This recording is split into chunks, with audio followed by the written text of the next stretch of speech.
উফো, এতক্ষণ ধরে বসে আছি, আমার ক্যামেরাম্যান আসে না। কেমনটা লাগে?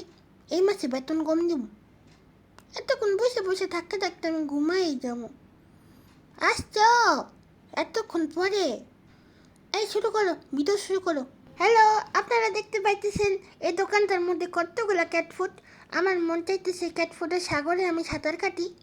আপনারাও কিন্তু চাইলে এখান থেকে ক্যাটফুড নিতে পারেন। দোকানদার ভাইয়া, ভিডিও তো শেষ, আমার একটা ক্যাটফুড দিয়ে দাও। ভালো দেখে একটা ক্যাটফুড দিয়ে দাও আমারে। দাও দাও। হু, থ্যাংক ইউ। আচ্ছা ঠিক আছে, তাইলে আমি যাই। হ্যাঁ, টাটা, বাই বাই। আরে আরে আরে কিরে, এটা আবার কেমন ব্যবহার? আরে কি লো? আরে মিয়া, টাকা না দিয়ে যাও কই? ক্যাটফুড কি তোমায় মাগনা দিমু? হ্যাঁ, টাকা দাও টাকা। কি? আপনি জানেন না আমি একটা ক্যাট ইনফ্লুয়েন্সার? আপনার দোকানের ভিডিও করে প্রমোট করে দিছি না, আবার টাকা কিসের? কোনো ইনফ্লুয়েন্সার সাইলেন্সার বুঝি না, টাকা দাও টাকা। ওই দোকানদার ভাইয়া, পিছনে দেখেন, পিছনে তাল গাছে না আম ধরছে দেখেন। কি? তাল গাছে আম ধরছে কই? আরে বিলাই আমার ক্যাটফুড নিয়ে বাগছে। ওই বিলাই ক্যাটফুড চোর।